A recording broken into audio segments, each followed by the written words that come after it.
Hello, friends. Okay, today's episode is brought to you by Joy.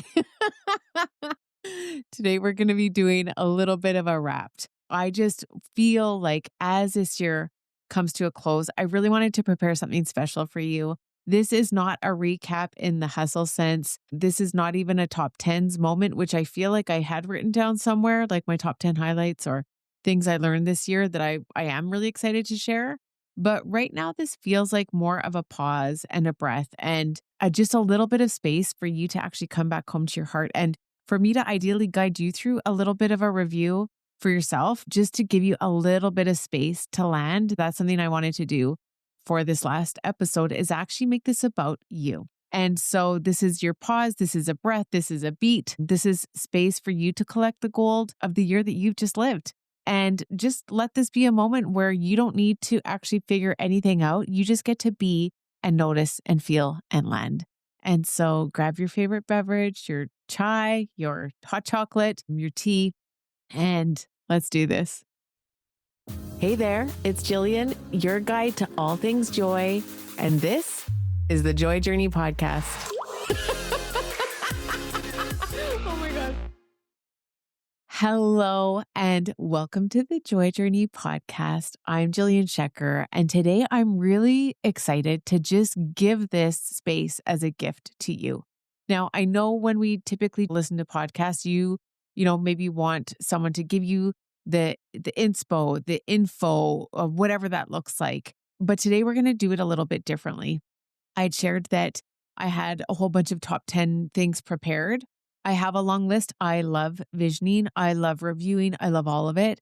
But the message was today to actually make this about you, our listeners, and allow you a little bit of space to land and reflect, give you a little taste of what it's like to actually harness the energy that is already here. So in the joy method, we talk a lot about gratitude. It's step 6, gratitude and excitement and the ability to dream. And all of these things are really important. But what I notice about visioning, especially at this time of year, is it's just an interesting time to be in go mode. I was recently on Global News with Bianca Millions. Shout out to you, Bianca. I just love her.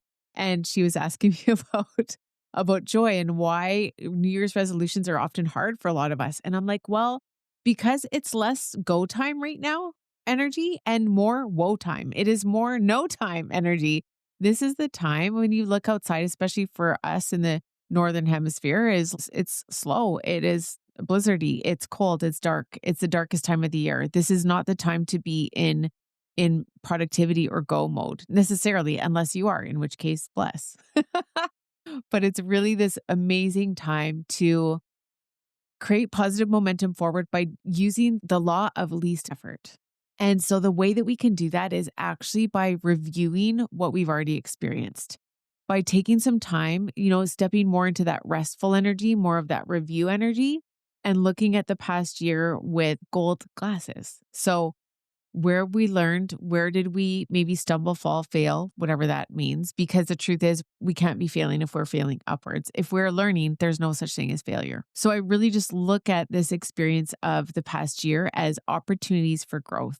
And what we want to do is go and glean those nuggets. In the Joy Nest and the Daily Joy Journal, we are every week focusing on those opportunities for growth so that we can very quickly glean the wisdom and release anything that is no longer serving. And typically with lessons, we don't always have to learn through contrast or discomfort, but I would check in with yourself.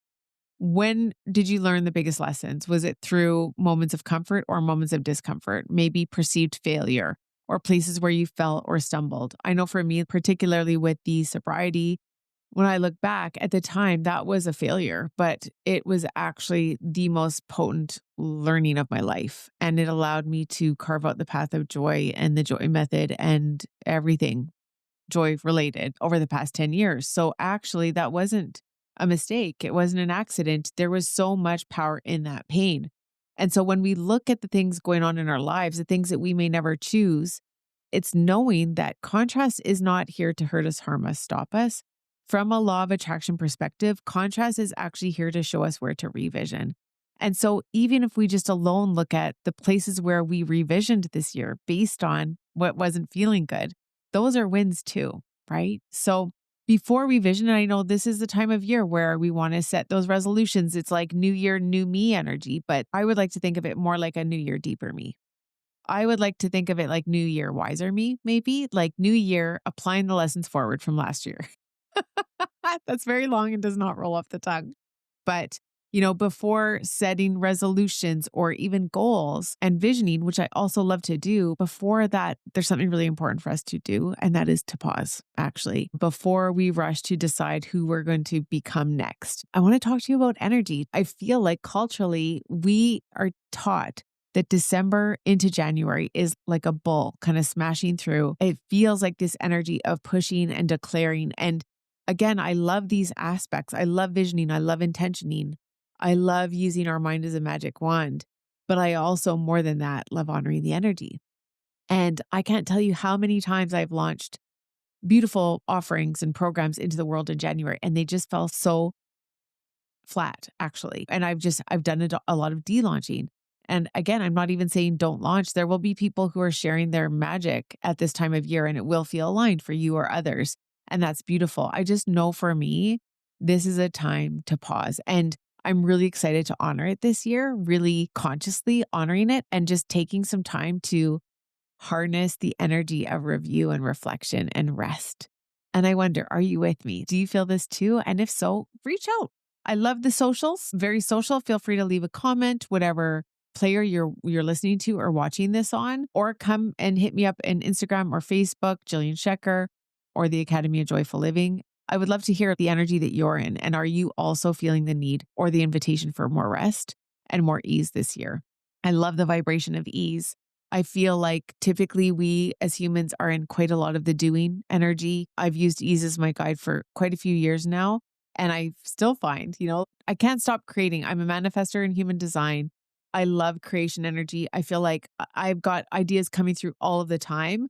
What I'm learning to do is really honor the rest phase and not always be in creating. Actually, really honoring rest. I have found that to be the most potent thing in my life personally and in the company as well. So, if we look at nature right now, nothing is rushing.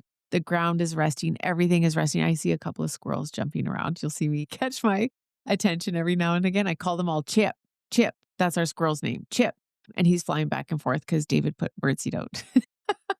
So he's a happy camper. But most things are quiet. Even the trees are quiet. We're out in the country now and you can hear the snow landing crisply on the earth. It is just so magical. But again, it reminds me to be more still. What would it look like to actually invite in a little bit more stillness? When I feel into the energy of the earth, which I love, and the trees, which I love, I feel like the roots are resting right now. The roots are actually gleaning the energy from the past year. They are integrating everything that's already happened as well. So this season isn't necessarily asking you to create yet, unless it is. But I would say for me, it's definitely asking me to rest, review, and celebrate. I want to redefine rest for us. I want to redefine it in terms of it's not necessarily a pause from productivity, but that rest itself is actually productive. Because what rest does when you think about it from a nervous system perspective is it allows our nervous systems to settle.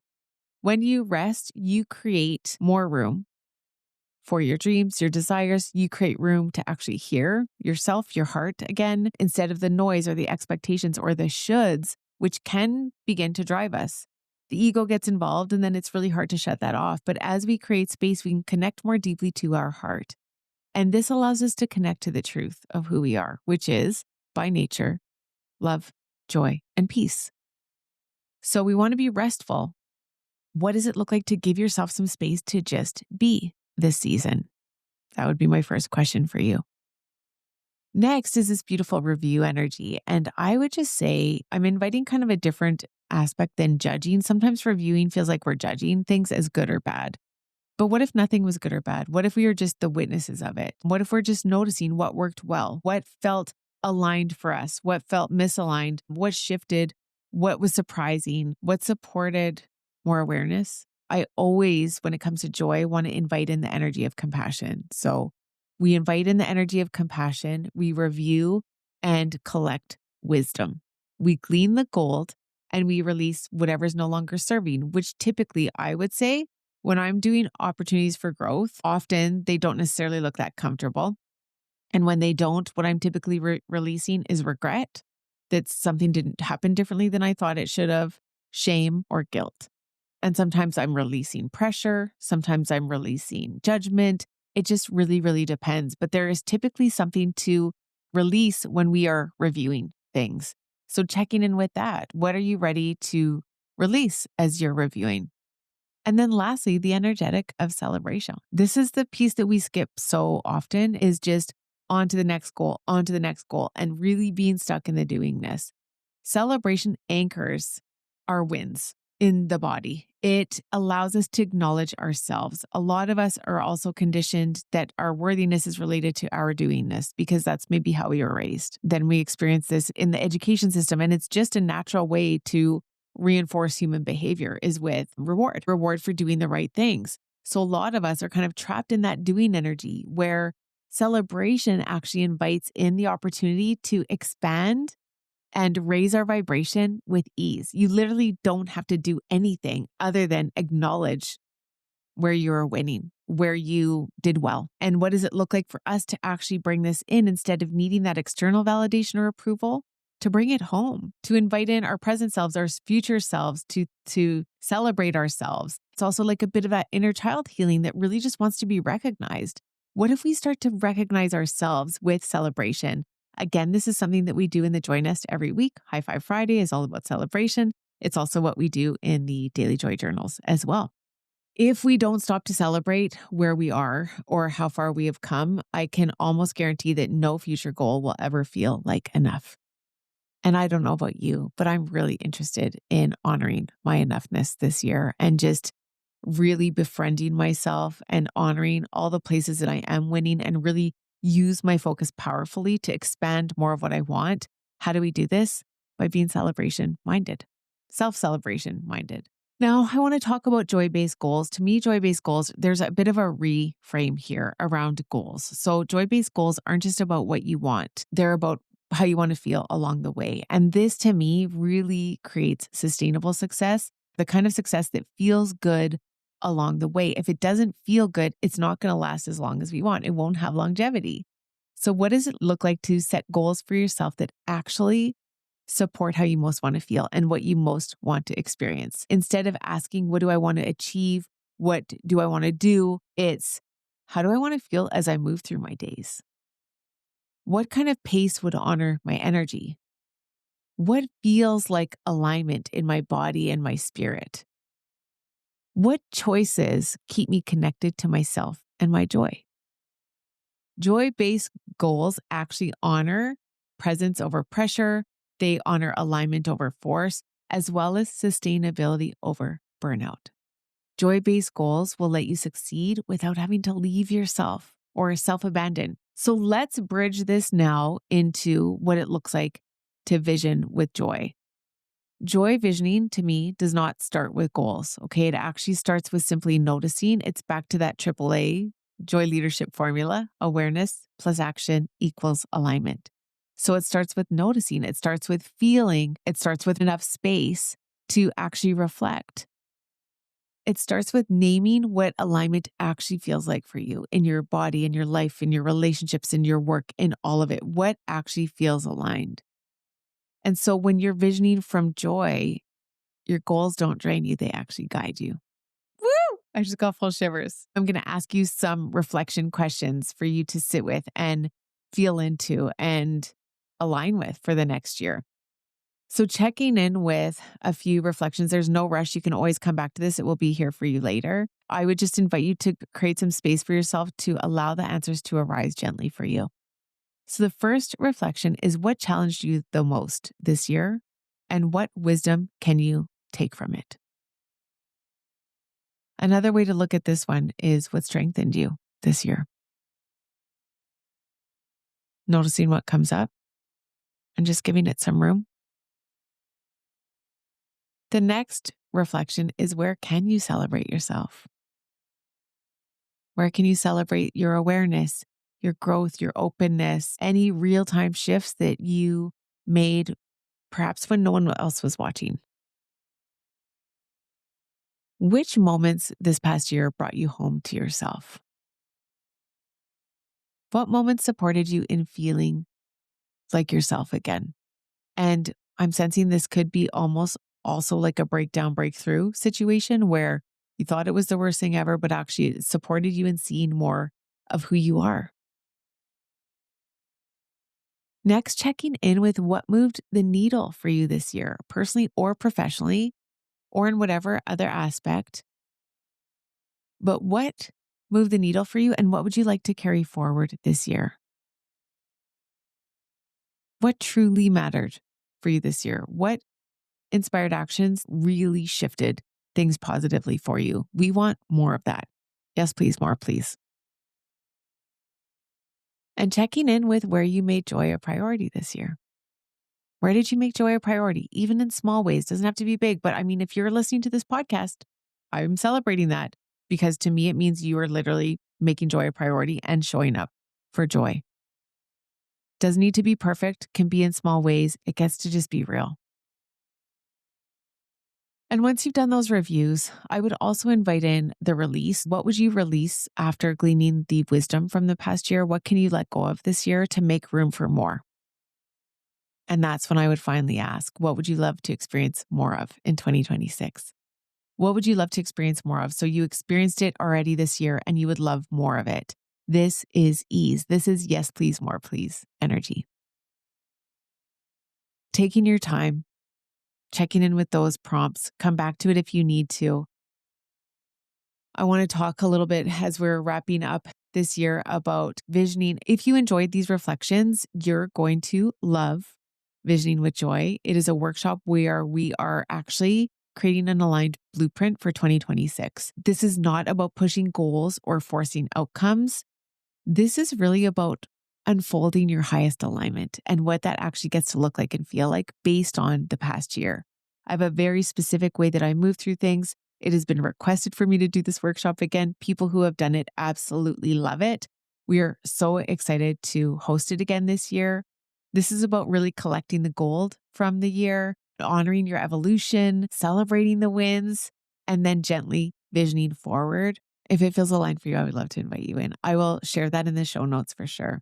Come glean the insights together. And then the other piece is just saying thank you. Thank you for being here. Thank you for listening. This to me is really, this podcast, the energy of joy in the world.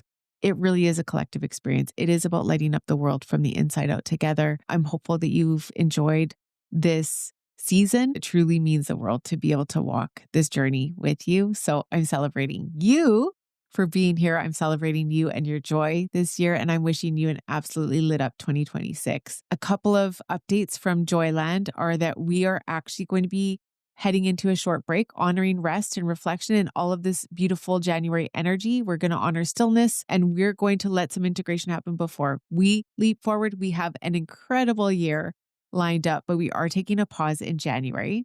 So if you want to stay in touch, the best way to do that is by joining the Joy Club. It is my free weekly love note to you. And exciting news, we're actually shifting into more of an audio format. I love to speak and share again as my manifester. Energy loves to just share messages in real time. So I'll be doing that. So you'll be able to listen as well as read because we're about more ease this year, even more ease, even more presence this year. So I'll link that in the show notes for you as well.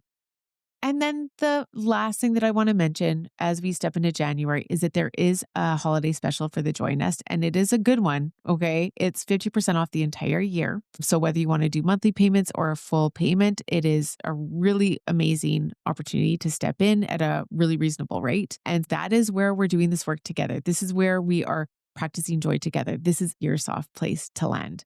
So feel free to come and join us in there. Again, I'll link it below. But ultimately, wherever you are, wherever you're listening from, may you take a breath.